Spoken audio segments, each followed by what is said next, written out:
I'll keep this video really brief. It's just a basic video so that you've got a key idea of some of the key policies in the last budget for fiscal consolidation. So first of all, here's just some key ones. And look, you're probably not going to have to spend more time than this talking about contractionary measures. So I'll just talk about the first and third one. The second one's not as important, but first one, newly arrived refugees will now have to wait 12 months before accessing unemployment services, saving $77 million over the next 4 years. So basically what it's saying is they're not going to try and sort of help immigrants into work for a longer period of time. They're going to give them time to focus and settle down before they start being eligible for this Job Active program, which is all about putting funding towards getting people back into work. So the argument is that they're going to give them more time to settle in and learn English and things like that. But the idea is it's also going to save them money associated with all the costs involved with helping people to find work. The second one, the government expects to save an extra $2.1 billion in welfare payments through what we call automating the reporting system. So basically, while it's not designed to change eligibility criteria, those on welfare will be wary because basically the new system is more likely to catch them out if they're under-reporting income in order to claim more welfare. So essentially what that's going to do is they're going to automate the reporting system for income, and therefore that will lead to the government having to pay less in welfare because people will have to pay the right amount of money. Will get the right amount of money because they will claim the right amount of income. So another one is making multinationals pay more tax. So look, this policy is quite complicated and really wordy, but if you've got a couple of the key things down pat, you can at least use it. The government is continuing its crackdown on multinational companies to ensure they're paying their fair share of tax by providing additional funding for the ATO to target tax avoidance by multinationals. So basically, they're giving more fund at a simple level. They're giving more money to the ATO, the Australian Tax Office, to try and find high wealth and high business individuals, so people that are earning a lot of money, essentially. They're expecting to save $3.6 billion from these multinationals and high wealth individuals.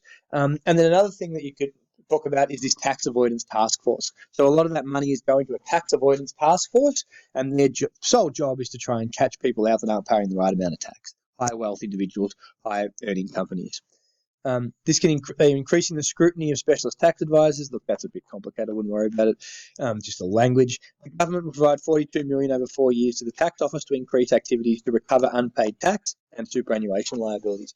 Lots of money to catch out multinational companies, money to catch out high wealth individuals, and money to try and catch people that have to recover unpaid tax in the past. In terms of cracking down on organised crime, and the black economy, were ensuring that people in certain high-risk industries cannot hide or underreport their income. So that's the one. I wouldn't worry about that policy. Again, you get the choice, so as long as you know a couple. Data matching we've talked about, they expected $2.1 billion over the next 5 years. Employed welfare recipients will be asked to report income that is received during the fortnight in a new system, which is then checked with information held by the Department of Human Services. So matching the two up to making sure they're reporting the right income. It's going to reduce the likelihood of welfare recipients being overpaid. And then lastly, key policies for non-material living standards. So fiscal consolidation, the data matching, automating the payment of incomes, the claiming of incomes or reporting of incomes even, with the intention to try and reduce how much we're giving out in welfare. Funding for mental illness and the second one, fiscal consolidation, is cracking down on multinational companies and high wealth individuals. They're probably your two ones. And third, making immigrants wait longer to access Job Active or Job Help. In terms of policies for non-material living standards, it's very unlikely that you're going to get asked about these questions. So I would suggest you just know one or two in a bit of detail. The key one that I'd be focusing on, and this is a really good policy, is they're going to put more medicines on the pharmaceutical benefit scheme.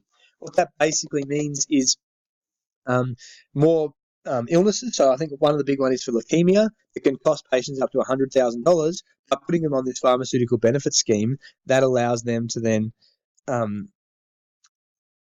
not have to pay as much. So it makes their treatment a lot cheaper because it's now funded by the government. So essentially, it allows people the treatment they need for illnesses like leukemia, which is great for reducing, helping with people's health. Funding for mental illness and suicide prevention. So a lot of money going towards Lifeline, towards funding to help people with mental illness and potential to try and people at risk of suicide. 10,000 home care packages. That's designed to provide food and help for older people. So the home care packages come to people's houses to try and allow them, help them to eat and to not have to go to nursing homes because they're supported by the government. And lastly, another one that you could link is the funding to prevent domestic violence. So there's lots of money going towards trying to reduce domestic violence. That will go in towards advertising so to discourage domestic violence and support for people that have been victims of domestic violence. That's all.